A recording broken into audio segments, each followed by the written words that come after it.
Buenas noches a todas y a todos. Sean ustedes bienvenidos a la Benemérita Sociedad de Geografía y Estadística, que continúa hoy con su foro sobre la sequía. El día de hoy tendremos la conferencia La sequía correcta de la cuenca Lerma-Chapala, a cargo de nuestro consorcio maestro Guillermo Gómez Ustaita. Me voy a permitir hacer la presentación de su currículum. El maestro Guillermo Gómez Ustaita es originario de Guadalajara, Jalisco.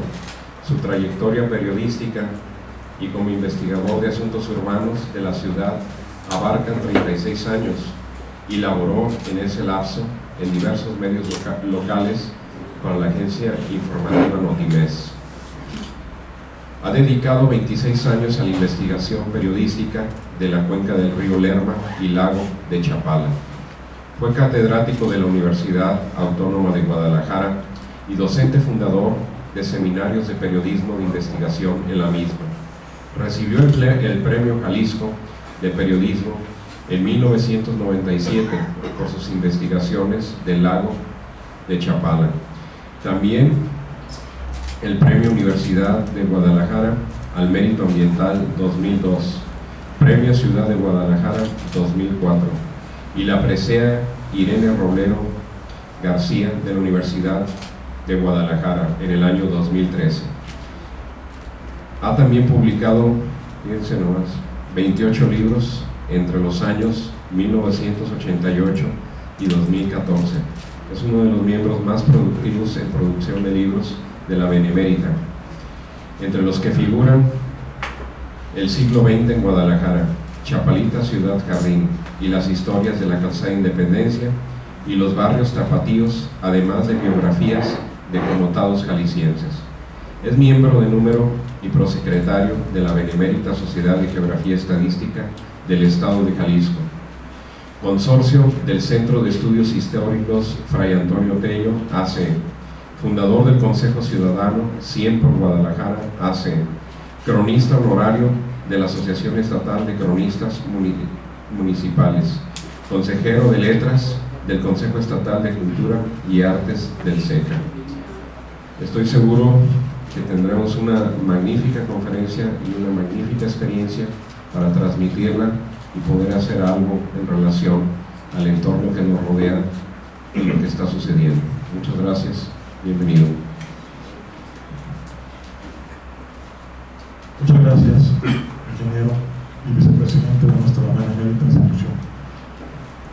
Pues hoy tocaremos un punto que a todos nos interesa, que a todos nos debe de preocupar, porque nuestro lago, el lago más grande de la República Mexicana, está nuevamente en crisis. Y qué triste que nuestras autoridades y también como sociedad no hayamos sido capaces de que luego de 3 crisis severas nos olvidemos. Vamos a Chapala cuando está lleno, pero hemos vivido lamentablemente de espaldas al lago Chapala. Esto como usuarios de este lago que nos proporciona agua para el 80% de los usuarios que viven aquí en la ciudad. 80%, es una idea. Y ustedes lo ven a diario al salir a la calle, que pese a la situación que afronta nuestro embalse, y a pesar de que el CIAPA nos recuerda todos los días que estamos en una época de tandeos, que es recortes y todo, yo sigo viendo a la señora que lava con el chorro de la manguera el pedazo de cochera, de banqueta, y peor, si cae una llovizna, la señora puede hacerlo por segunda vez en la tarde. Igual, a quien agarra la manguera y lava el carro. Una cultura de desperdicio, cuando siendo Guadalajara una ciudad necesitada de agua, deberíamos tener una cultura de uso razonable, uso racional de este vital aquí. Chapala se nos está nuevamente. Pero yo quiero exponerles de mi experiencia periodística, que se remonta a más de 26 años recorriendo nuestro lago, recorriendo nuestra cuenca,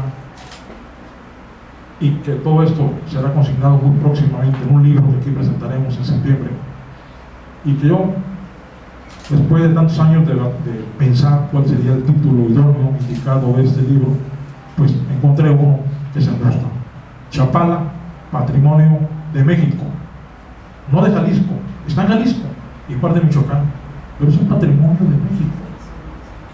Se nos olvida cuando ocurren esas cosas, porque deben platicarles, es un lago cuyo principal afluente o fuente de suministro es el río Lerma, que nace en el Estado de México, pero desde ahí, desde el punto donde los manantiales de este río afloran, desde ahí la Ciudad de México le quita agua desde 1951. Es una cuenca maravillosa, es una cuenca pródiga, una cuenca en la que residimos cerca de 20 millones de mexicanos. 20 millones, que si vemos los cifras del INEGI, estaremos hablando de que el 20% de la población del país reside en esta cuenca, sin tomar en cuenta a los habitantes de la Ciudad de México que tienen agua gracias a los manantiales del Lerma. Pero para hablar de lo que ha pasado en la cuenca en Chapala en los últimos años, voy a pasar a presentarles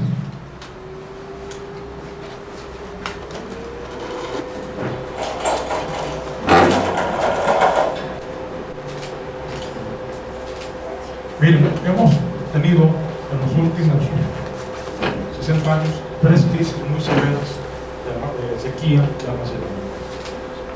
Muy severas. Pero vamos con la primera. La primera que aconteció en 1940, los años 40. Yo aquí tengo una remembranza que comentarles. Mi señora madre es de Aguascalientes, y un día decide la familia venirse a Guadalajara. ¿Por qué?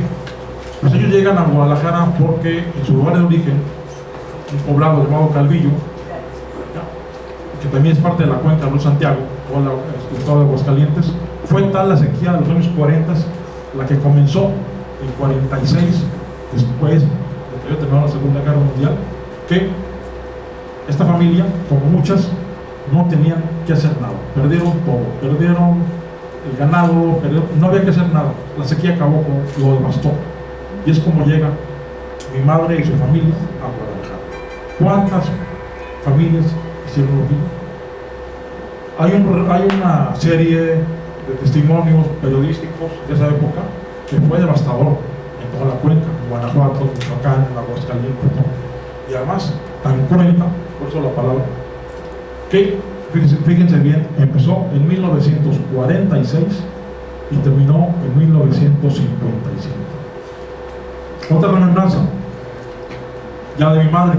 Mi madre se acuerda que en los años 50 ella y mi señor padre fueron caminando a pie hasta leer a los alacranes,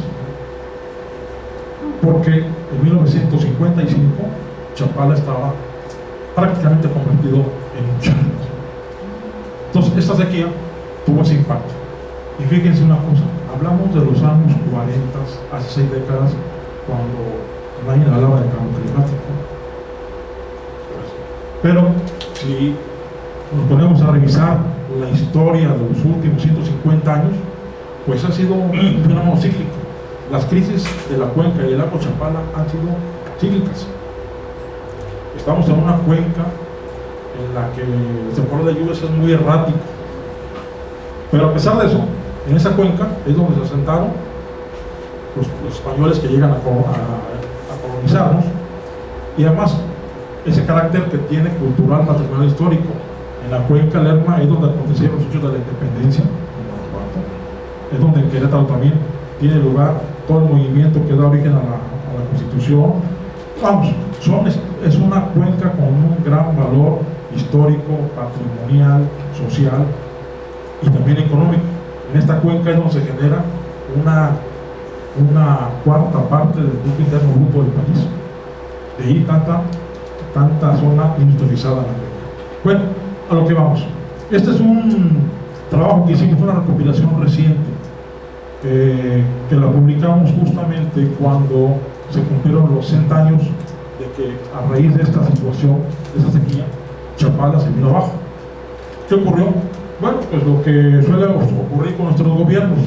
Chapala estaba en la situación y el gobierno federal dijo, vamos a desecar parte del lago para habilitarla como zonas agrícolas. Una referencia.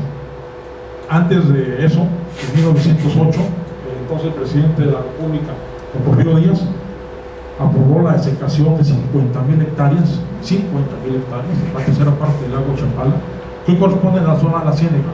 Esto hubiera sido la segunda segregación, haberle quitado 20.000. ¿Qué pasó? Bueno,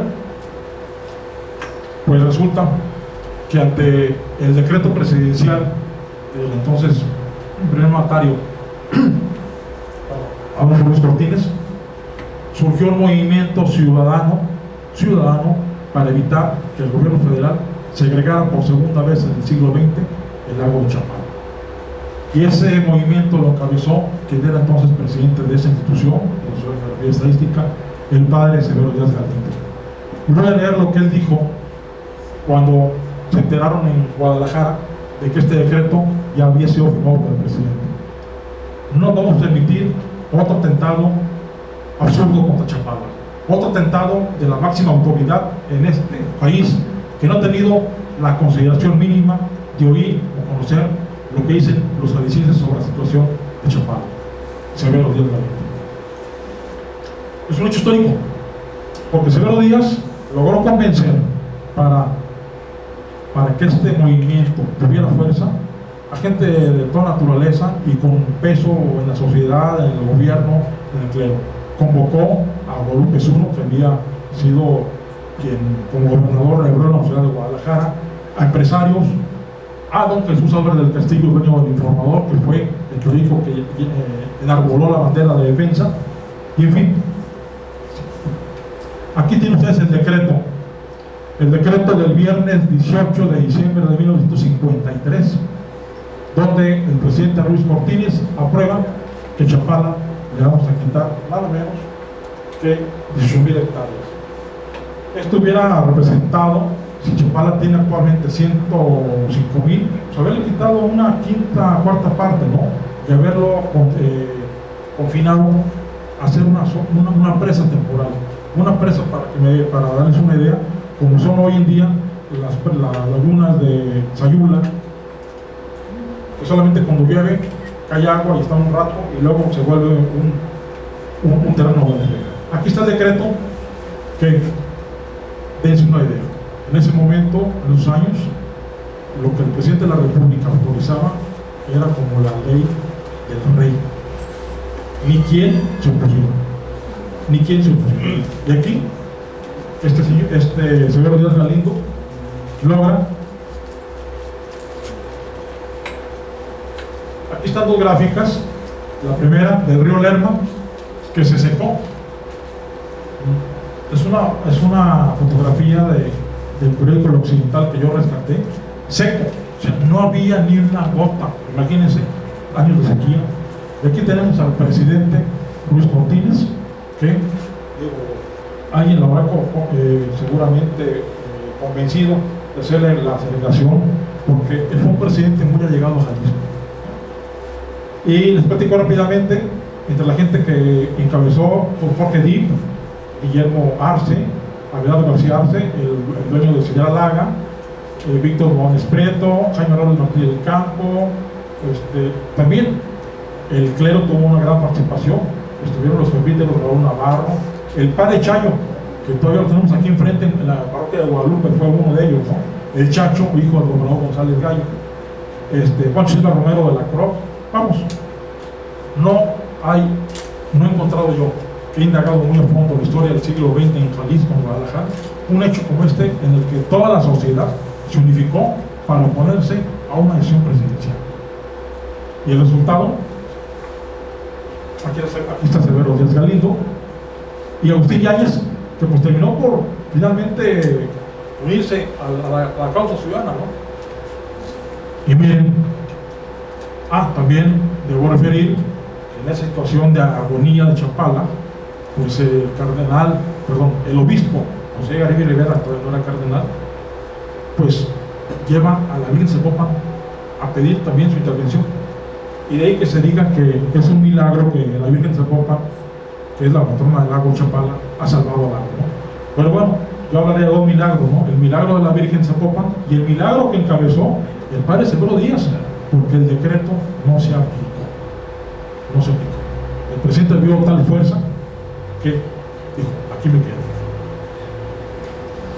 Aquí tenemos una fotografía del río Santiago.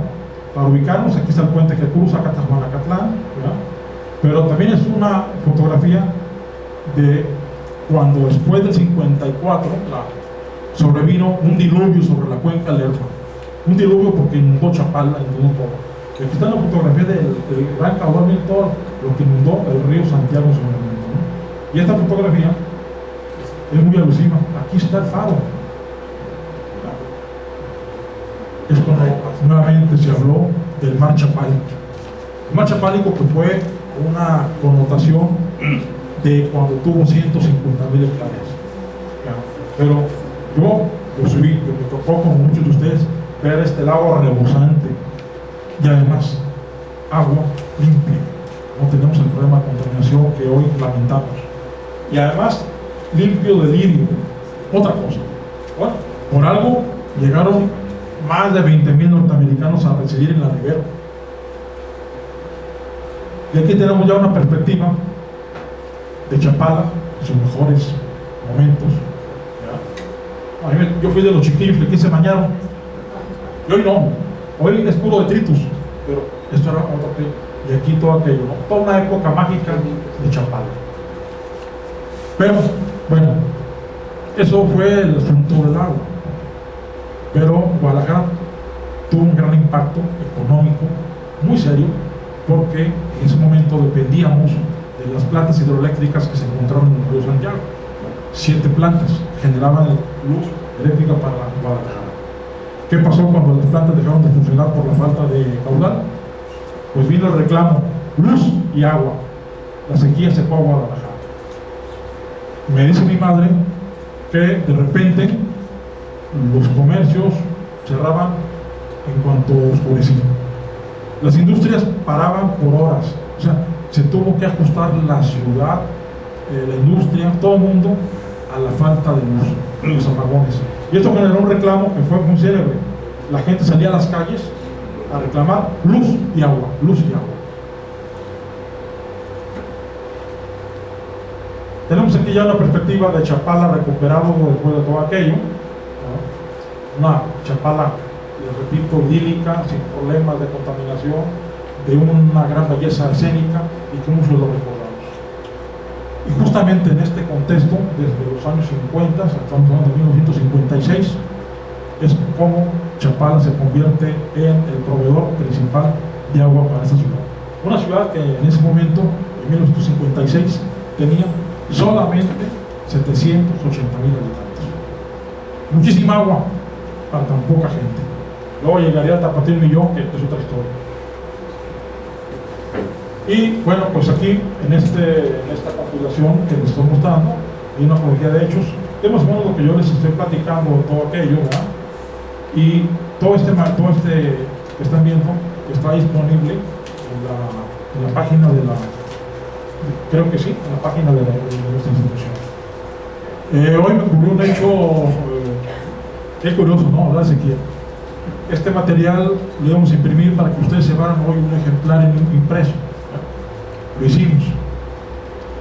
Y a mediodía que lo busqué para prepararlo, embolsarlo, ¿saben qué? Me encuentro que por ahí la última lluvia de estos días escurrió y se metió al lugar donde las tenía y hablando de sequía, ¿no? Hablando de sequía, se echaron a perder. Pero mañana que tenemos la conclusión, mañana, ingeniero, quien esté interesado, vamos a tener aquí ejemplares de todos los que están viendo.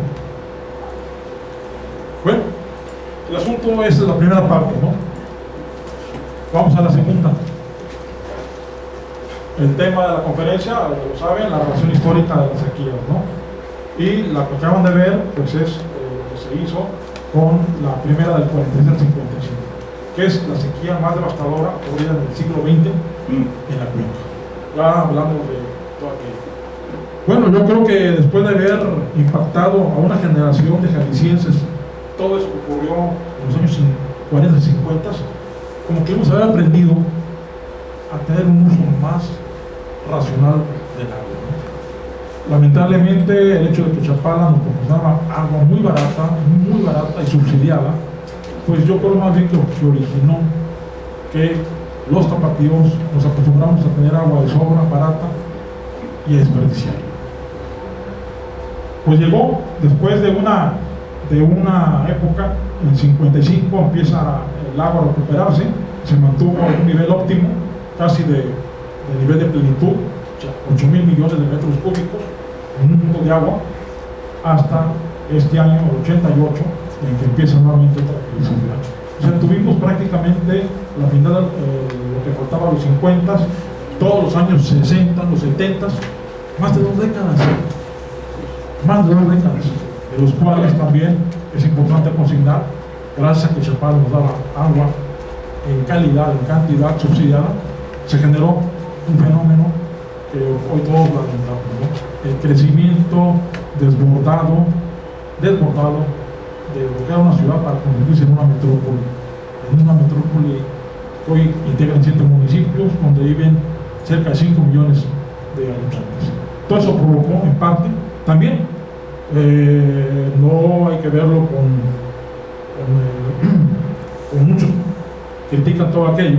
Yo veo que todo esto generó, por ejemplo, en beneficio de Guadalajara, que llegaran inversiones importantes en todos los sectores, que el sector industrial tuvo la oportunidad también de crecer, modernizarse. Pero vamos a los hechos.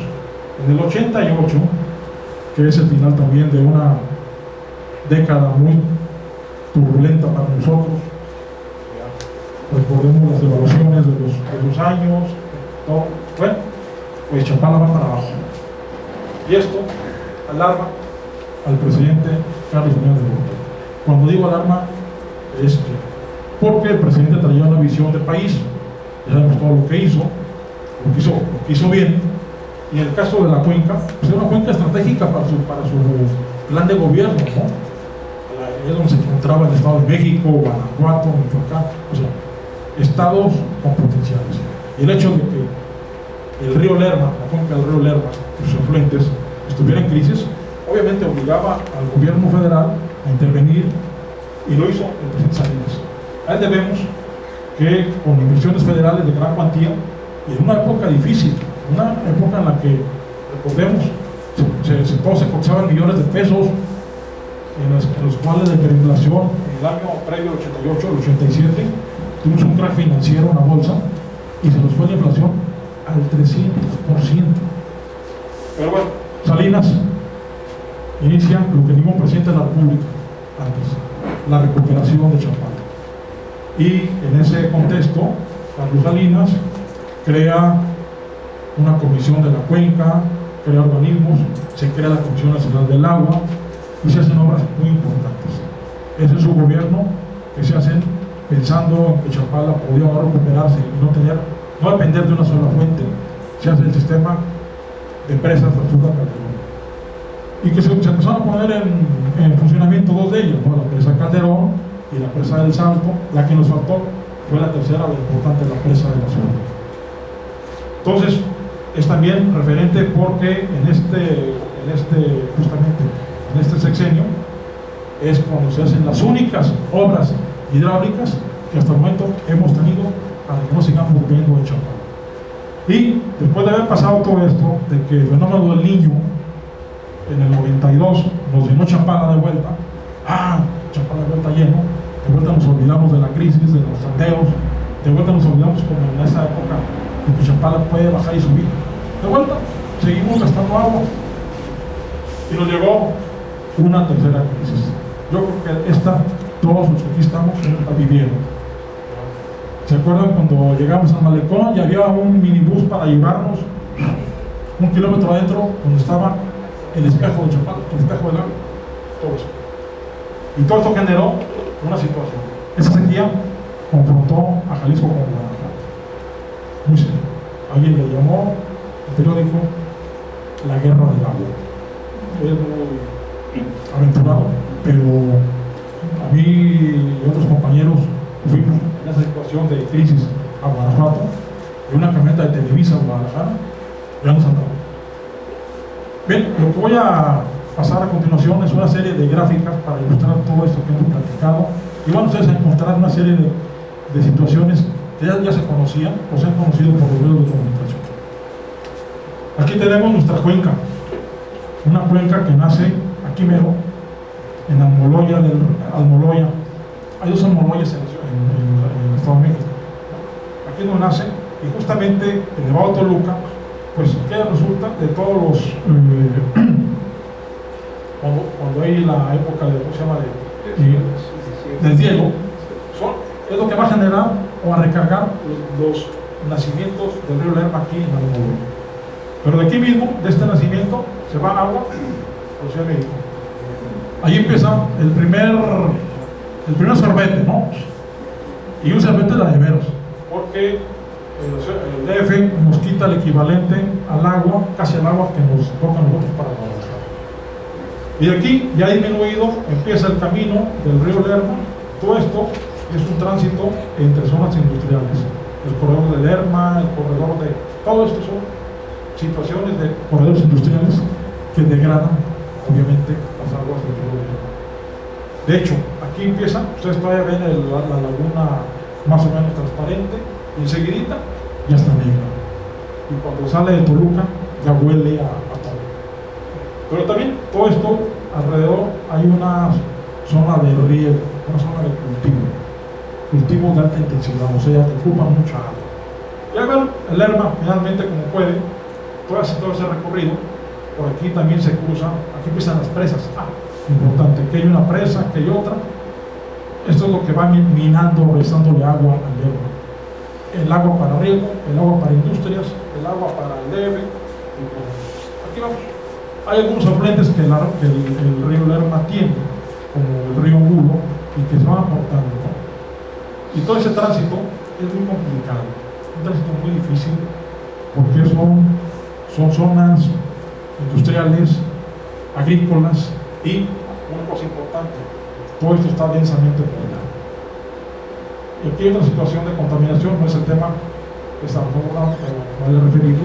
Pues todas las poblaciones que hay no tienen planta de tratamiento, vierten todo. Y llegamos a un punto, antes de llegar a Salamanca, les diré que por aquí más o menos estamos en el final del Alto Loreno. Este es el Bajío. El Bajío se nos quedó en la historia como el Granero de México, lo fue. Y los guanajuatenses, que son hermanos nuestros, son mexicanos, hacen valer eso cuando hablan de Chapala. No, Chapala la quieren los tapatíos para ir a ver el domingo, o sea, sin lancha. Pero resulta que en toda esa parte está la gran producción agrícola, y la principal cantidad de agua para uso agrícola se queda en esta zona.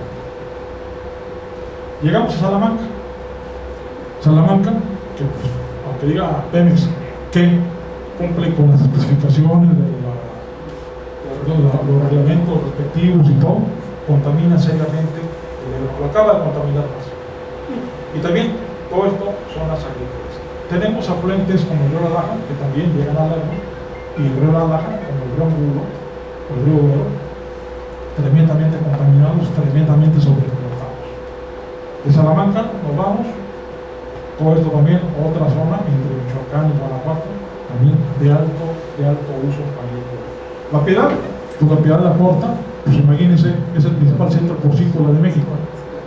Y hablando de contaminación, la Piedad tiene una planta de tratamiento que se hizo en la Coca de Salinas, pero la planta de la Piedad trata solamente la mitad de las aguas negras de la población, no trata las descargas de todas las granjas porcícolas. Y por aquí ya el río Lerma disminuido, degradado, y con todo lo que ha arrastrado desde acá, industrias y todo, y también lo que ha recogido después de época de lluvias, de todo el lavado de campos agrícolas, de todos los fertilizantes, pesticidas, todo eso que va recogiendo el Lerma, que es un colector de aguas pestilentes es lo que llega a nuestro lado, lamentablemente. Pero dense una idea, en toda esta área geográfica vivimos cerca de 20 millones de mexicanos.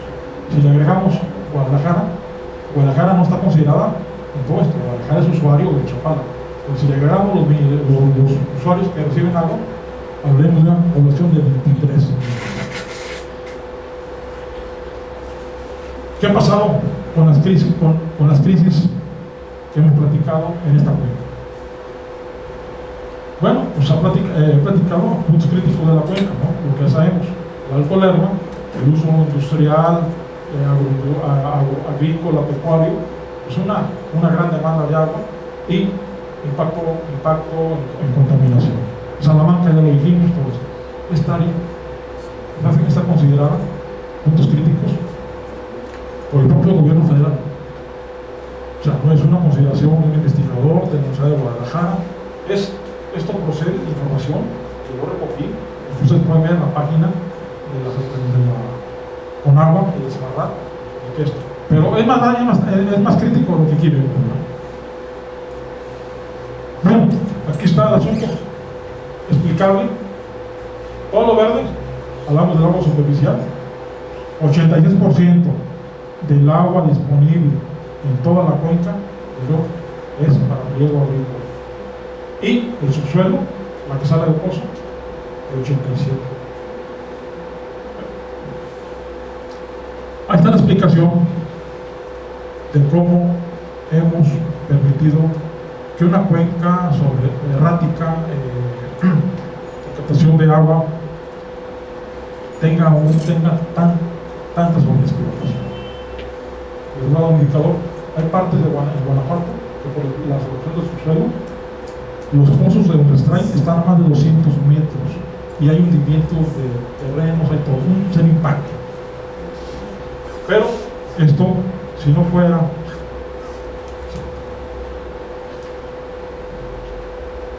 para poder regar 850,000 hectáreas de cultivos en la cuenca Lerma, 850,000, el triple de los años 50, cuando después de la crisis del 55 Chapala se pues fue la construcción de presas, como si el gobierno pensara en que había agua para toda la vida, de que no había ciclo, ¿verdad? Esta es la presa Lerma, la presa Solís, ubicada en la Cámara de Guanajuato, y que es la presa que regula el río Lerma, y es la presa que se hizo para darle agua a la gente de Guanajuato. Esta otra presa que también le suministra, bueno, esta tiene uso agrícola, pero también es para generar electricidad, Tustepec, y también una obra hidráulica de gran consideración. La presa Allende, también en Guanajuato, y que también, bueno, quisieron para tener agua, para que sea agua para los agrícolas. Pero si el gobierno federal en su momento, en concreto el gobierno federal de los años 70, con Echeverría al frente y luego con Portillo, hubiera hecho una valoración de las condiciones de disponibilidad de esta agua en la cuenca, no se hubieran construido tantas presas. Desde luego, con tanta presa, les hablo, hay 8 importantes, hay otras 15. Pues hay un montón también de pequeños embalses que se han hecho de aquí por allá, algunos por el gobierno, otros por los pequeños propietarios, y aún en la época de las sequías, la gente de Guanajuato tiene agua, se queda con agua. Aquí va una historia interesante. Me han criticado, o nos han criticado que en Jalisco, a la prensa de Jalisco, que cuestionamos mucho a Guanajuato, que en Guanajuato quieren para producir alimentos. Está bien, qué bueno. Además, la gente que está en el campo pues tiene que buscar la manera de sobrevivir y de que su actividad sea rentable. No estamos en contra de eso, pero lo que sí ha sucedido, muy lamentablemente, es que la gente en general del campo en esta cuenca, y de luego el gobierno mismo, ha soslayado, ha permitido el desperdicio del agua. Miren, la anterior. Por ejemplo, esta es la presa Allende. En esta presa, como en otras, como la Solís, por acá más o menos donde están las compuertas, empieza un sistema de conducción que se hizo en la época del presidente Echeverría para llevar agua a los campos agrícolas. Aquí está una de las compuertas. Este es el caudal, muchísima agua que va rumbo a los campos agrícolas. Aquí es otro aspecto, pero aquí en este punto, aquí ya llevamos casi 1 kilómetro del canal con una conducción a cielo abierto. Yo les pregunto, ¿cuánta agua esa se evapora? ¿Cuánta agua se infiltra, se pierde? ¿Y cuánta agua? La gente de aquí pone una bombita y le chupa agua. Pero este punto que ya es el canal, y llevamos la tercera parte de la sección que vimos, aquí estamos hablando de 2,5 kilómetros, que ya esta agua recorrió. ¿Cuánta agua se perdió? Sobre todo, imagínense en esta época de calor, al llegar aquí después de 2,5 kilómetros. Esto es imperdonable, impensable, en una cuenca donde no hay agua, y la poca que hay, desperdiciarla de esta manera. ¿Y saben qué? Aquí es el final aquí ya pasamos, aquí está el campo agrícola, y aquí está peor el asunto. El agua que venía en un canal revestido de concreto, aquí es un canal de tierra.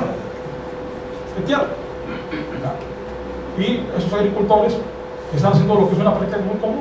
Llegó todo el agua, hacen canalitos y la van distribuyendo para inundar parcelas.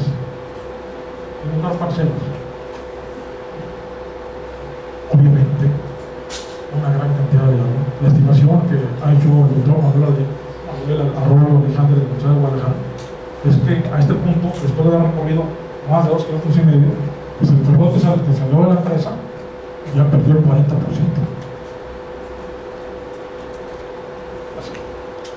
Miren, ahí viene el canal.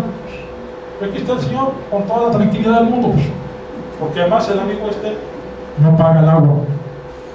La agricultura está exenta del pago de agua. Yo pago agua en mi casa, también ustedes. ¿Y si o no? Por eso tranquilamente la desperdicio. Y miren, el absurdo de absurdos, ¿no? Ya que llegó otro canal, todavía el amigo agarra mangueritas y le va sacando para... Esto funcionaba en el siglo XVIII. Son prácticas agrícolas de riego de la época de la colonia. No puede ser posible que el gobierno siga tolerando todo esto. Lo peor es que esas personas, los agricultores de Guanajuato, de Michoacán y también de Jalisco, que se han acostumbrado a tener agua regalada, pues la siguen desperdiciando. Y cuando el gobierno ha querido últimamente decir, oye, hay sistemas de riego eficiente, te voy a suplir todo este canalote por uno diferente, no, así déjame. Oye, te voy, no. Oye, no vas a gastar, yo te voy a financiar, que pongas en esto toda esta área, por ejemplo, riego de aspersión, no, porque ya se convirtió en un asunto táctico, cultural y además político. Lamentable. Y miren, esto es un sistema eficiente de riego. Esto es lo que debería estar en la cuenca, esto. Y no tiene gran costo. Y además hay programas del gobierno en los que al fondo perdido, al agricultor, al pequeño propietario, al ejido, se lo financian para que el agua no se desperdicie. Lo que no hemos dicho también, ¿saben para qué quieren tanta agua en Guanajuato? Para cultivar maicito. Oye, pero si el precio del maíz está desplomado, si va para abajo, si a nivel mundial lo puedes comprar, es que mi abuelo cultivaba maicito, es que mi bisabuelo, no es seguro. Cultivar maíz para autoconsumo prácticamente. Como también el gobierno, hay que decirlo, ha implementado programas en que, oye, te voy a dar asistencia para que aquí, mira, hagas cultivos de oleaginosas, que es más rentable que el maíz, y además gasta menos agua. El maíz gasta mucho agua. Entonces, el problema del agua en la cuenca de Lerma y consecuencia del Río Chapala tiene que ver fundamentalmente con el asunto del riego agrícola. Te repito, 8 de cada 10 litros que están en la cuenca, superficial y subterránea, van a todo esto. Pero aquí, esto corresponde al Valle de Santiago, Guanajuato, que es un ejemplo, ahí sí hay uno suficiente.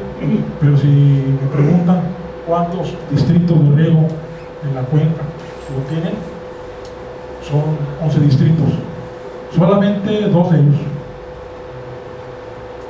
Otro muy eficiente sistema, y con esto va regando lo que se necesita, pero esto es, lamentablemente, son pequeños casos sacados en toda la cuenca. Me ha tocado a mí en todos los años recorrer grandes extensiones como esta que les dije, de 2,5 kilómetros, campos y campos y campos y campos, y el agua circulando, y además el agua circula, según eso lo habrán programado, circula en la mañana, circula en la tarde, y si no circula, ¿saben qué pasa? Pues muy sencillo, yo agricultor, tengo mi tractor, aquí va el río Lerma o un afluente, agarro una bombita y le chupo. Dios mío, ya tuviste agua de la presa que te llegó, ya la desperdiciaste y todavía le quitas agua. Y se la quita o se la roba, no puedo decir que se la roba, pero se la lleva. ¿Y saben cómo hacen esto a veces? Cuando se enteran de que hay agua disponible en las presas y que el agua ya le cerraron su programa que les corresponde y que va a Chapala, de inmediato toda la bola prefieren sacarle agua a que llegue a Chapala. Con esa exageración. Es un caso. Imagínense los cientos de campesinos cuando va cruzando el río. Miren, en la noche van a estar recorriendo, aquí van a carretera, casi a la par de la cuenca del Lerma. En la noche se oye como si fueran todos el ruido de los motores que están jalando agua para inundar a veces parcelas a lo tonto nada más. Y bueno, pues después del tránsito azaroso del río Lerma, azaroso, que ya pasó los campos agrícolas, ya pasó las granjas porcícolas, las industrias, todo, ahí va, lo que queda, hasta lo que queda en Chapala. Esta es una fotografía de uno de los años en Chapala, porque ahorita el río Lerma no está conduciendo agua hacia Chapala, hasta que comienza a llover. Estos son el cauce, no seco el todo, pero no hay circulación clara. Y alrededor, campos agrícolas, que si no les dan su cuota de distrito, pues agarro mi bombita y me la jalo para acá. Triste realidad. A esto nos enfrentamos. Pero en el marco de las 3 sequías que les he referido y la que está en cierres, pues el asunto es que nos hemos olvidado de todo esto, ¿no? Y lo fácil, vamos a hacer grandes presas, grandes obras para tener más agua. Esta es una presa que se secó en la última crisis. Seca. Por completo. Yo creo que la gente que aquí vive alrededor, después de esto, yo cobro conciencia, se puede volver a secar. Voy a hacer un uso racional del agua para el campo, los animalitos, la casa, ¿no? Conciencia. No. Como que están acostumbrados a que papá gobierno, si no hay agua, a ver qué nos da. Aquí está. Esta es una presa importante, es una derivadora que se encuentra en Guanajuato. También se secó. Fue cuando no escurrió, ahí está un charquito de agua. Cuando yo veo esto, y veo la nueva crisis, digo, ¿cómo es posible que no nos acordemos de que esto ocurrió y nos puede volver a pasar? Ahí están las consecuencias. Una foto, aquí está el malecón. Esta fotografía es de la crisis última, la del año 2000. Y aquí estaba el espejo de agua, por aquí más o menos. Miren, aquí están los caminitos del minibús que nos llevaba a ver la agonía del agua, ¿no? Pero pasó la agonía y Chapala está por aquí ahora nada más, pero está al 35% de su capacidad. Puede llegar a un más a donde estaba anteriormente. ¿Se nos olvida? Yo como periodista he vivido 2 de las 3 crisis. Y no es causar alarma. No, vamos a advertir de lo que viene, pero advertir para tomar conciencia como ciudadanos y no esperar a que papá el gobierno a ver qué nos va a dar. Miren, es una fotografía de que ahí se instaló un circo, no había agua, pues llegaron los señores, llegaron al ayuntamiento, le dieron permiso, y hubo un circo, hacia ese grado, a ese grado. Otra perspectiva, está el malecón, seco, acá está el espejo de agua. Y otra cosa, ese espejo de agua es una laminita, uno ve, es una laminita que uno puede meterse caminando o entrando, o sea, es un espejito. Pues esto aconteció en 3 veces, está cerca de Puebla. ¿Se acuerdan? Íbamos a Chapala con el morbo de ver si el agua ya no había. Ahí está el alcohol, y había que caminar todo esto para llegar al espejito de agua.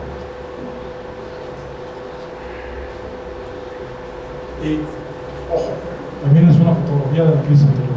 Aquí está lo que se había secado, aquí está el acueducto que nos trae agua en San Nicolás de Ibarra, y que para poder, en esa época de emergencia última, tuvieron que dragar todo esto para que pudiera llegar agua a la ciudad. El Chiapa está hoy también enfrentado a este problema ya, porque nuestro lago, es una cosa que no se dice mucho, está solvado, muy solvado. Y cuando se dice que aquí había antes 30 metros, ahora quizás sean 15. Entonces eso complica la extracción de agua a la ciudad y complica en Chiapa la limpieza, el saneamiento, el poder potabilizado. Aumenta mucho los costos. Y esta es una situación que ya empezó el tanteo de agua. Y ahora sí les digo, a pesar de que hay colonias de la periferia de la Bequi, Sana Pipa, Lalo, ya empezó. Y ahora sí, mi vecina de enfrente sigue con el chorro de la manguera. Y un día le dijeron, bueno, yo lo pago. ¿Pero qué paga? El agua que recibimos es subsidiada, altamente subsidiada. El agua no es para desaparecer. Tenemos serios problemas en más de 100 países con la sequía. ¿Qué vienen? Pues Chapala se nos pone complicado, el río Santiago. ¿Qué va a pasar? Pues que cuando Chapala ya no puede operar el Chiapa, vamos a agarrar agua del río Santiago y traerlo por la vieja conducción de Tequisquiapan. Agua más contaminada todavía que lo que tenemos en Chapala. Esta es la caída de agua, vamos a agua de la ¿Y qué vamos a esperar? ¿O qué estamos esperando? Alguien por ahí escuché, bueno, ahí viene la presa del Zapotillo. Bueno, la presa está en construcción y está en problemas y está ya politizada. Una gran obra hidráulica, costosísima, pero si esto nos va a dar agua a la ciudad de Guadalajara, será dentro de 2 años, hasta 2016. Y con otra situación que no se ha dicho, si se construye la presa con la cortina de 80, esa agua almacenada va a ser para León. ¿Qué le va a llegar a Guadalajara de esta agua? Un chisguete. El asunto es, como sociedad, ¿qué hacer? ¿Qué viene? No viene, ya está aquí. Chapalita. No es la solución completa, pero aquí donde nos encontramos, en esta colonia ejemplar de la ciudad, este ícono urbano de Jalisco, no ocupan agua del Chiapa. Tienen 70 años siendo autosuficientes, porque el agua que les cae del cielo gratis, la aprovechan con su sistema que tienen de captación y recargan sus pozos. Y además, de este pozo sale agua limpia, no ocupan potabilizarla comercialmente. Mi pregunta de toda la vida, ¿por qué no se replicó el ejemplo de Chapala? ¿Por qué enseguida que salen del bosque no lo hicieron? La estimación que hace Rogelio García Castro, que es el director de la Estación Meteorológica de Chapalita, y bueno, Rogelio es un ameritado investigador, meteorólogo, es que se precipitan anualmente sobre la ciudad, sobre el Valle de Temajac, 320 millones de metros cúbicos. Eso sería más del doble del agua que le sacamos a Chapala. Y saben que el 80% se va al caño. de Santiago y al mar sin ningún uso. Aquí está un ejemplo. Y además, esto no requiere tanta ciencia e inversión, pero sabemos muy bien que, pues bueno, cuando hablamos de Carlos Salinas y todo aquello, pues para el gobierno al hacer las grandes obras hidráulicas, obras que afectan a la sustentabilidad del lugar, que alteran el entorno, pues también representa la gran inversión, las comisiones y los, ya sabemos, las generaciones de nuevos ricos de cada sexenio, ¿no?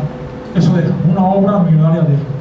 Hacer pozos de absorción como Chapalita y todo, no representa. Miren, yo vivo cerca de la unidad Tucson, cerca del estado de Jalisco, donde aflora agua todo el año de Veneros, todo el año, no nada más en la calle, porque esa es parte de la cuenca de Santiago. Un día pregunté, oye, ¿y por qué no la aprovechan? Cuesta mucho aprovechar esa agua, o cuesta más hacer una presa como Zapotillo. Díganme ustedes, y así como en ese lugar hay al menos 80 sitios ya detectados, el CEPA los tiene, que se puede aprovechar. No les digo que esa es la solución para dejar de traer agua sulfada, no, son complementos. Si aprovechamos el agua de lluvia, si aprovechamos el agua que hay disponible en el valle y también el anterior de Zapotillo. Oigan, yo les pregunto, y la pregunta es de ciudadano a ciudadanos: ¿vamos a hacer esta obrota costosísima para que llegue agua a Guadalajara y el 30% se pierda en las tuberías rotas de la ciudad? ¿O para que lleguen muchas casas que tienen dañado el aljibe, el tináculo? ¿Para eso vamos a tener agua? 40. El 30-40.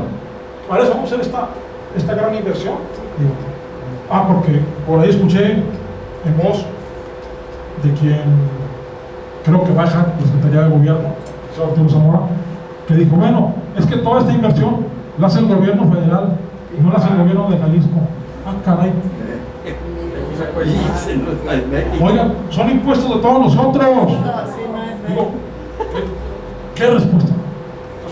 Vamos a hacer todo esto para que siga desperdiciando y para que el CIAPA tenga ahí una lista de gente que no paga porque son influyentes, o una lista de el CIAPA está quebrado técnicamente, descapitalizado. Entonces, ¿qué vamos a hacer? Entonces, a lo práctico. Yo como periodista he consultado para todo esto, no son apreciaciones personales, sino todo tema de investigación, a la gente que conoce, a los expertos. Por aquí está el doctor Gómez Reina, que muchas veces lo he consultado, está otro académico del Museo de Guadalajara, el doctor Gliso, un especialista en temas de aprovechamiento pluvial, a la gente que conoce, a la gente que obviamente, cuando habla todo esto, el gobierno hace que no los conoce ni los ve, porque no les afecta. Pero esta es la realidad tangible. Y si viene otra crisis para Chapala, nos va a pegar. Nos está pegando ya, como están ellos. Que yo quiero suponer que el CIAPA no habla, como siempre, de toda la gravedad del asunto. Pero el pronóstico que está haciendo la propia Comisión Nacional del Agua es que vienen 2 años muy críticos de lluvias y van a agudizar el problema de Chapala. Muy seriamente. Se nos está llegando la hora de la terminada conferencia y nada más quiero hacer una recomendación de que todo esto nos debe llevar a crear una nueva conciencia con respecto a una cultura del agua que no tenga que ver con lo que hemos hecho en el pasado varias generaciones. Yo me sitúo entre los que crecimos porque había buena abundancia y se desperdició en todo sentido, ¿no? Yo creo que tenemos la obligación, los que tenemos hijos, de heredarles otra ciudad, otro Valle de Temajac, otro lago de Chapala, que puedan disfrutarlo y que al igual lo hagan sus hijos. Qué lamentable sería que perdiéramos el lago más importante, más grande de la República Mexicana, por una serie de errores gubernamentales y también por la apatía de los ciudadanos. Y no es publicidad, no es, por aquí está un compañero Chapalita, no es publicidad para la colonia, pero aquí está una alternativa facilita. Porque miren, tan simple como cae el agua, en la azotea se puede acondicionar una impermeabilizarla, hacer un bajante o un tinaco, ninguna ciencia, lo que hacen los rancheros cuando el agua es casera. Y claro, no es el agua para tomarla, pero es agua para algún uso, ¿no? Para regar el jardín, para el baño, todo eso como ser cada uno de nosotros con el agua de lluvia. Y no suena romántico, es una realidad. Y le quiero nada más añadir, porque lo hemos visto en los medios hace unos días, el estado de California, que en materia económica representa una economía más fuerte que la nuestra, la séptima economía del mundo está en California, está en crisis por el agua. Se ve los grandes campos agrícolas que a veces nos ilustra el cine norteamericano, Santa Bárbara, San Joaquín, y que eran lugar de empleo de muchos indocumentados, hoy están secos. Y esta severa la crisis que hay condados donde el desperdicio de agua, como esta vecina que les digo, si viviera ahí, ya hubiera ido casi, porque la multa es de $4,000 por desperdiciar el agua, porque no hay. Y aquí seguimos todavía con una cuota, que no Raúl, si no me corriges, cada ciudadano o cada usuario de Chiapa tiene un promedio de 300 litros por habitante diarios, entre comillas. Es muchísima agua, y si uno ve los rangos de consumo de agua o disponibilidad de otras ciudades latinoamericanas, el lado de Buenos Aires, de Caracas, tienen 180, 190, no llegan a 200, y nosotros la tiramos a boca. No tenemos, son 300. Y además, en esos lugares el agua cuesta hasta lo que cuesta, y no la regla. Nos queda poco, pero si alguien de ustedes quisiera hacer una pregunta, con todo gusto. Maestro Guillermo, le acabo de proporcionar hace unos instantes a usted un proyecto personal sobre el lago de Chapala. Efectivamente, usted ha dicho unas grandes verdades que nadie deja de desconocer. El lago de Chapala está en agonía, es una gran verdad. Usted, conocedor de que un gran espejo tan inmenso que es y una profundidad tan pequeña que tiene el lago, sufre un calentamiento que se lleva el 40% en el estiaje por evaporación. Si nosotros recuperásemos un 20% de esa evaporación, tendríamos agua perfectamente para la ciudad de Guadalajara y sus colindancias.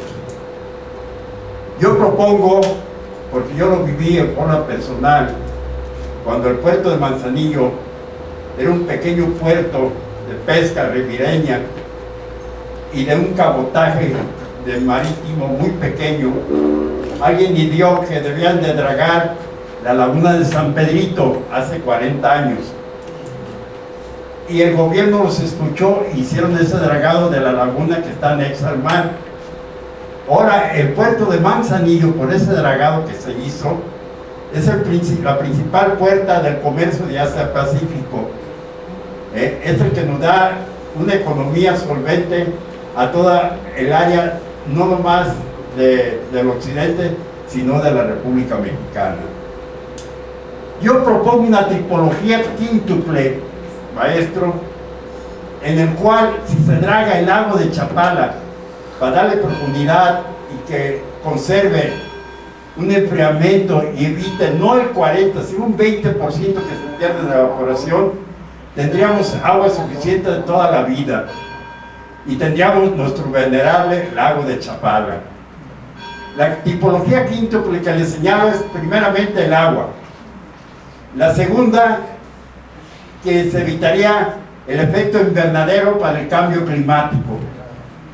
La tercera sería un vaso productor de pescado, aquel pescado blanco que añoramos que se terminó y se desapareció.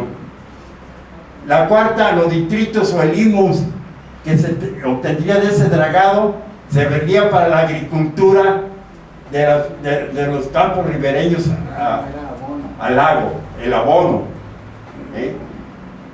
La quinta sería un centro de gravitación turística en el cual podría navegar barcos de pequeño calado y hacer puertos tanto en Michoacán como en Jalisco, y sería un atractivo fabuloso para el desarrollo económico de la ribera.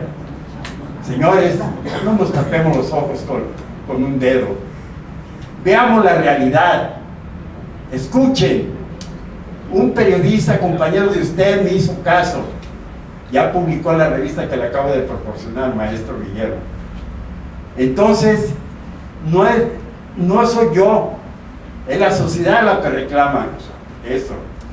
Vamos haciendo que el lago de Chapala no muera, que siga vigente por toda la historia que nos viene por venir, y que estemos conscientes de ella.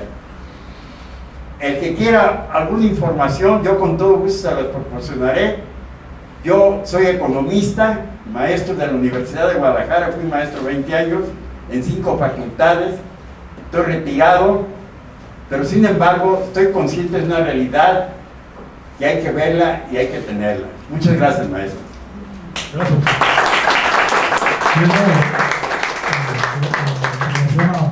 Su exposición, pues que justamente así como el padre Severo Díaz encabezó hace 60 años esta defensa del lago contra un decreto presidencial, ahora la Sociedad de Geografía, que no se ha olvidado en 60 años de Chapala, pues tienen la premisa de seguir abanderando esas causas. Esta institución hace 5 años le presentó al gobierno del estado, en concreto al entonces gobernador Emilio García Márquez, una propuesta para que Chapala sea declarado Patrimonio de México y después Patrimonio de la Humanidad. Eso habla del interés que tenemos como sociedad, pero me gustaría, en ese sentido, nuestro vicepresidente les haga saber cuál es el objetivo de este tipo de foros, que es el 5º año que tenemos foros seminarios del lago. Por favor. Bien, quiero destacar la presencia de nuestro expresidente Julio Santillán, que es uno de los grandes motores de estos ciclos, precisamente del agua, y que tienen que ver con una postura de la Benemérita Sociedad de Geografía en torno a la gestión del agua. Una gestión del agua que tiene mucho que ser observable, tiene mucho que ser sugerido técnicamente y moralmente a los gobiernos del Estado. También quiero comentarles que está este documento, precisamente de lo que acaba de mencionar nuestro expositor, que es un documento que se sacó sobre patrimonio de México y del mundo, la propuesta del lago de Chapala. Va a estar aquí a la salida de este documento para que todos y cada uno de ustedes lo pueda llevar. Y estoy seguro que el día de mañana, que vamos a tener la exposición del doctor Gómez Reina y que vamos a tener nuestras conclusiones que se van a llevar como sugerencias y como una presentación de un documento ya de la Benemérita ante el gobernador en relación a estos problemas que estamos teniendo del agua, pues estoy seguro de que la sociedad va a ser escuchada como fue escuchada ante problemas muy difíciles de hace 60 años y problemáticas que ha planteado la Benemérita Sociedad de Geografía y Estadística. ¿Alguien más tiene alguna pregunta? Sí, adelante. Esa voz, El micrófono.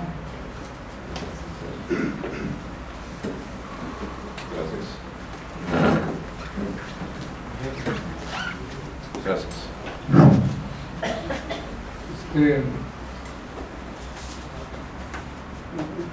Una pregunta con un preámbulo muy largo, creo que a mí me tocó ser delegado federal de la Semarnat durante la crisis última que tuvo el lago, y tocó ver muy de cerca toda la problemática que se vivía con respecto a las fricciones con el estado de Guanajuato principalmente, ¿no? Y el cálculo en aquel tiempo para hacer eficiente la agricultura de Guanajuato era alrededor de 5,000 millones de pesos, que creo que era mucho menos que lo que se estaba pensando invertir en aquel tiempo en la presa de Arcediano, era como 2,000 o 2,500 millones de pesos menos, ¿no?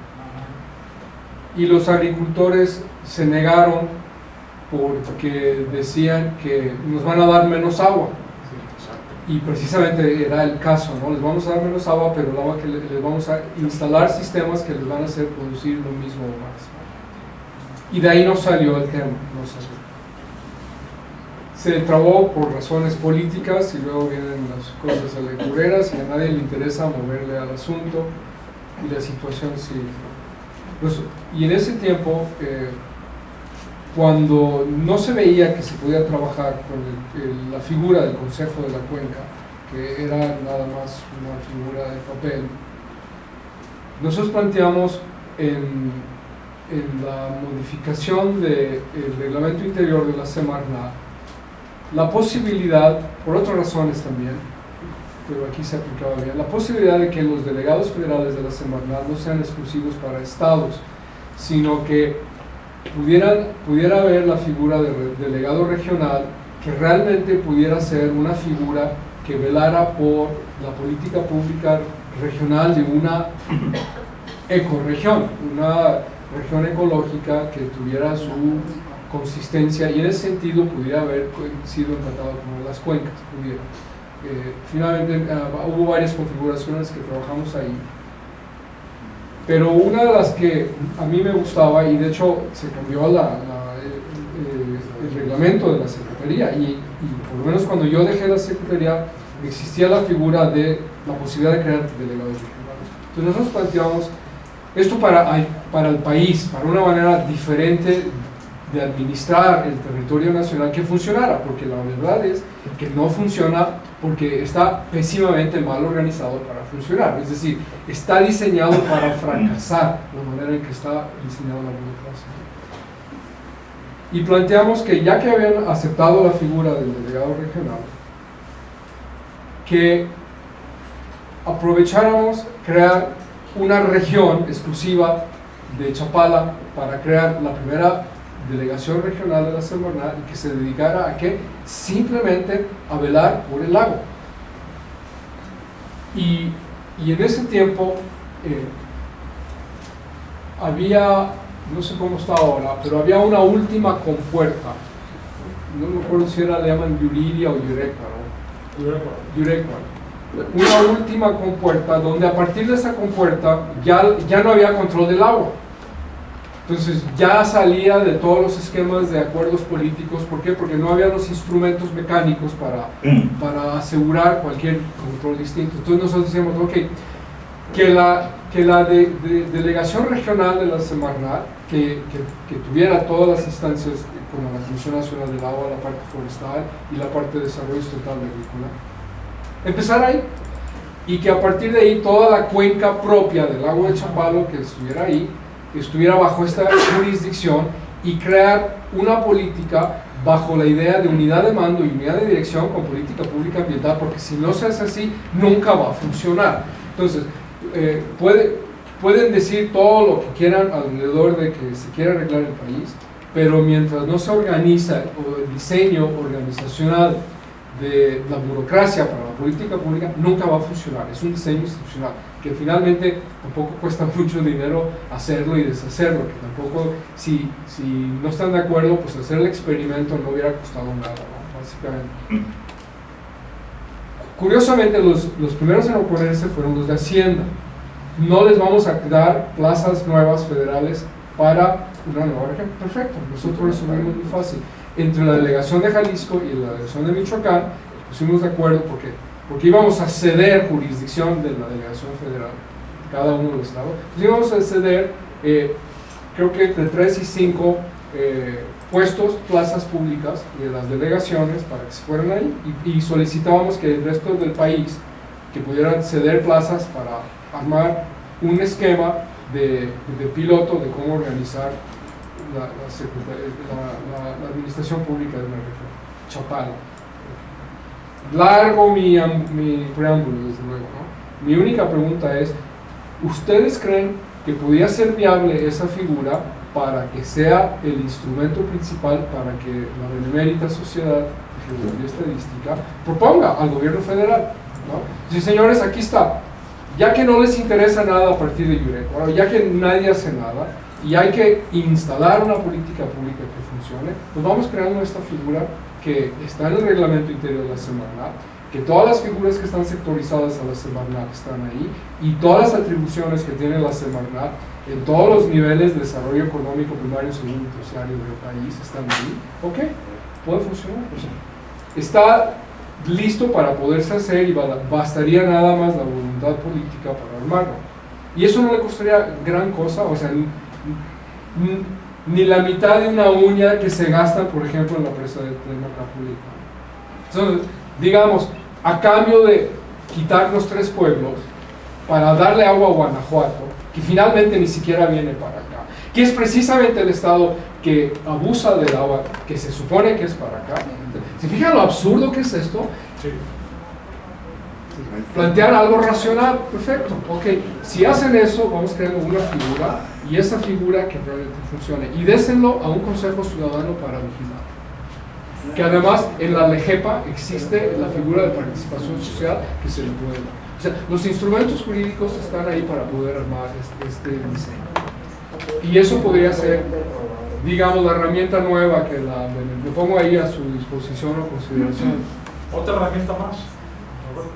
Porque ¿cuánto se ha hecho desde la época de Carlos Salinas? ¿Cómo? Sí.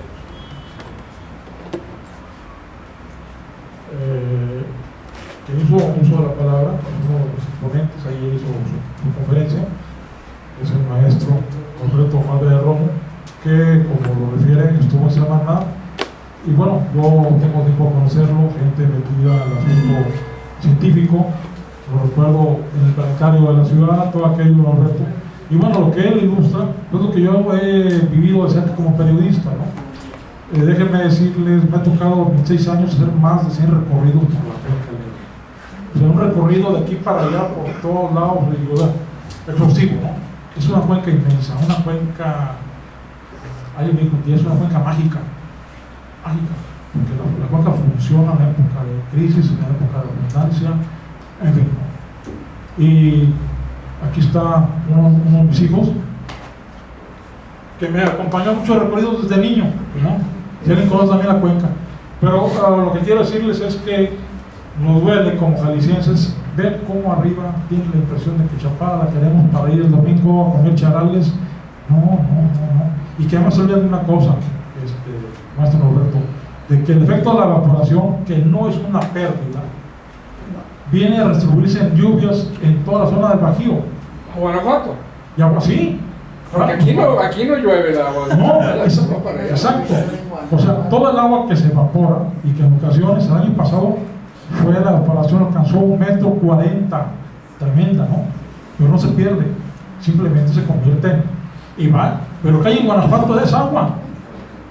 O sea, pero no, Chapala es el enemigo de ellos, ¿no? Y pues con muchos jaliscienses vemos cómo se van a llevar agua a otra cuenca, si han sido los abusivos de la cuenca del Lerma. Terrible. Sí. Yo soy Arnulfo René Ruiz, se puede decir un poco extranjero dentro de Jalisco. Yo soy de Nuevo León, soy de Monterrey, Nuevo León. Allá tuvimos una experiencia similar a lo que está ocurriendo aquí con la presa del Cuchillo. Era un problema que teníamos entre Nuevo León y Tamaulipas. Salinas de Gortari, que sus gentes tienen orígenes y raíces allá en Nuevo León. Se construyó esa presa, se puede decir, dentro del territorio de Nuevo León, pero para dar servicios ambientales de agua hacia Nuevo León, obviamente a Monterrey, como a Tamaulipas.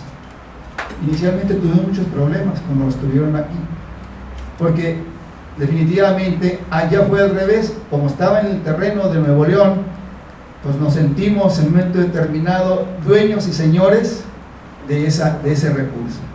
Sin embargo, yo siento que no era la situación como debe ser, de esa manera. A fin de cuentas se llegó a un buen acuerdo, como norteños que somos de allá, y entendimos la razón, porque a fin de cuentas los dos tenemos un problema muy fuerte. O sea, esas tierras por allá, esos lugares son secos. Ojalá y tuviéramos cuando menos la época de crisis que tienen ustedes y el agua, el recurso. Ojalá y lo tuviéramos, con eso haríamos mucho más. Pero sin embargo, nosotros siempre acostumbrados a ese tipo de restricciones de la naturaleza, pero con el ánimo de echarle ganas, pues nos pusimos de acuerdo. Y entonces, en Monterrey se tienen 5 plantas de tratamiento de aguas. Una de ellas se llama Dulces Nombres, es la planta de tratamiento, la número 5. Se llegó a un acuerdo entre Nuevo León y Tamaulipas, de tal manera que Nuevo León hacía el tratamiento del agua, hace el tratamiento del agua y la manda hacia Tamaulipas, a su presa, a una presa de Tamaulipas. Incluso ciertamente rodada, pero a fin de cuentas el buen tratamiento que se le da, porque cumplía con la norma 001 y además el rodamiento le daba todavía un plus de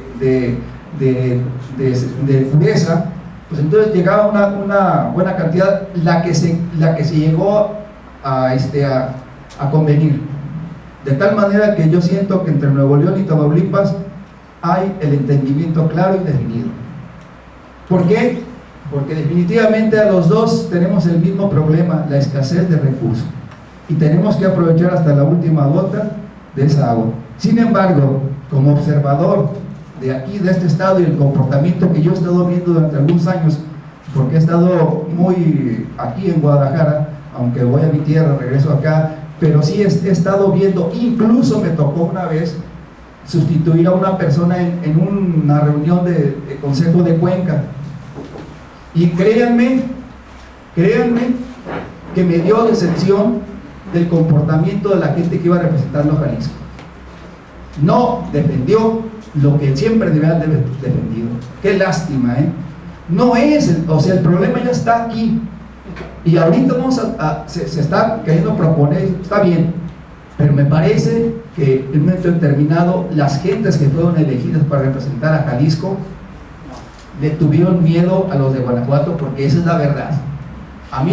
Yo como una persona extraña, obviamente, al historial de Jalisco, que además los de Nuevo León siempre hemos querido vivir aquí en Jalisco, por todas las bondades que ustedes tienen, pero sin embargo, de veras, yo no puedo entender la mecánica de pensamiento de aquí de esta región, no la puedo entender.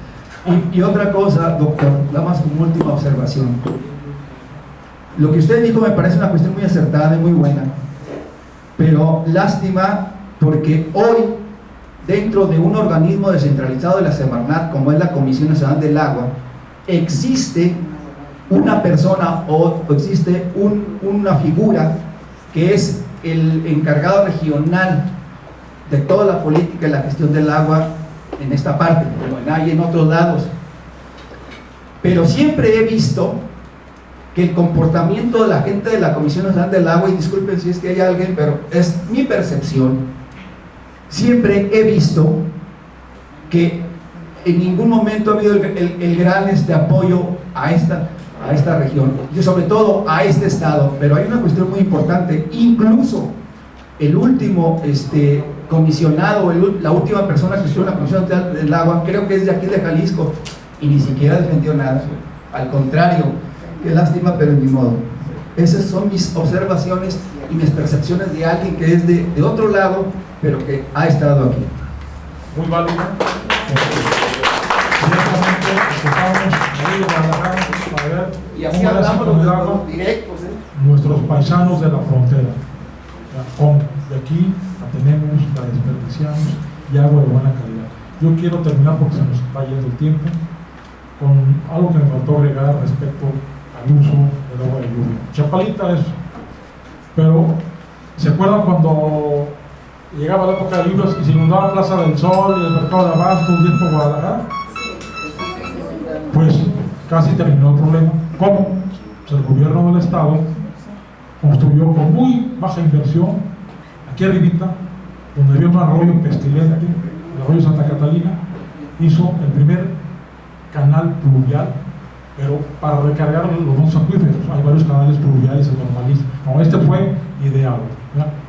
Y además se rescató ambientalmente pues una zona muy degradada.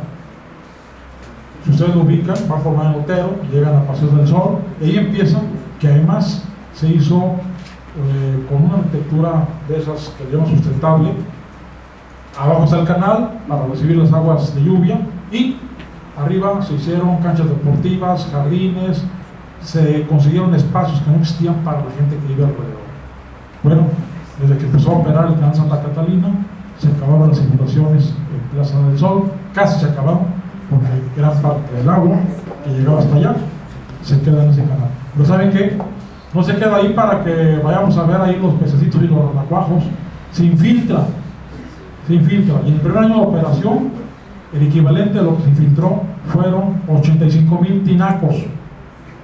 No se perdió, no se fue al caño, no se fue a crear problemas en Plaza del Sol, se quedó. Ahí está un ejemplo. Falta una segunda parte, se ocupan 180 millones. Nadie quiere meterle lana, ni el gobierno del Estado, a pesar de la bondad del... pues agradeciendo su participación en esta conferencia, estoy a sus órdenes, y le pido a nuestro vicepresidente pues, que le dé finalmente el cierre a esta jornada.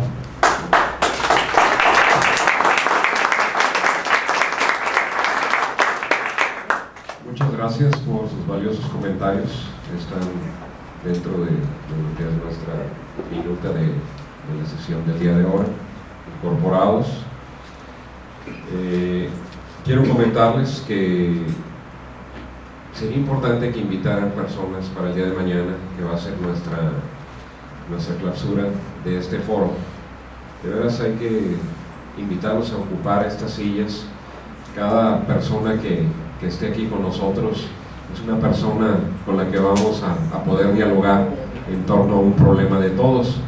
Entonces aprovechemos el espacio, ayúdennos a convocar más gente. Lo hemos hecho por todos los medios, pero pues nos falta todavía mayor asistencia. Hay muchos lugares todavía vacíos. Mañana, viernes 30 de mayo, va a arrancar a las 7 de la tarde, de las 19 a las 20 horas, la conferencia Análisis Técnico y Científico del Impacto de la Sequía, a cargo de nuestros invitados, doctor Alberto de la Mora Gálvez y el doctor Hermes Ramírez Ulises y el doctor Antonio Gómez Reina, coordinador de la Academia de Ciencias Exactas e Ingeniería de esta Benemérita Sociedad de Geografía y Estadística. Y vamos a tener lo que va a ser de las 20 a las 21 la mesa de conclusiones coordinada por el doctor José Antonio Gómez Reina y su servidor. Están cordialmente invitados. Los invitamos al convivio tradicional por si gustan hacer algunas preguntas más a nuestro conferenciante. También vamos a tener la presencia el día de mañana del presidente municipal de Tizapán el Alto. Nos van a hacer una pequeña muestra de un trabajo que están haciendo de conciencia ciudadana respecto al aprovechamiento y uso sustentable del agua en esta región por donde sale el sol, ¿no? así se dice, ¿no? Tizapán. Pues declaro formalmente cerrada esta sesión. Muchas gracias.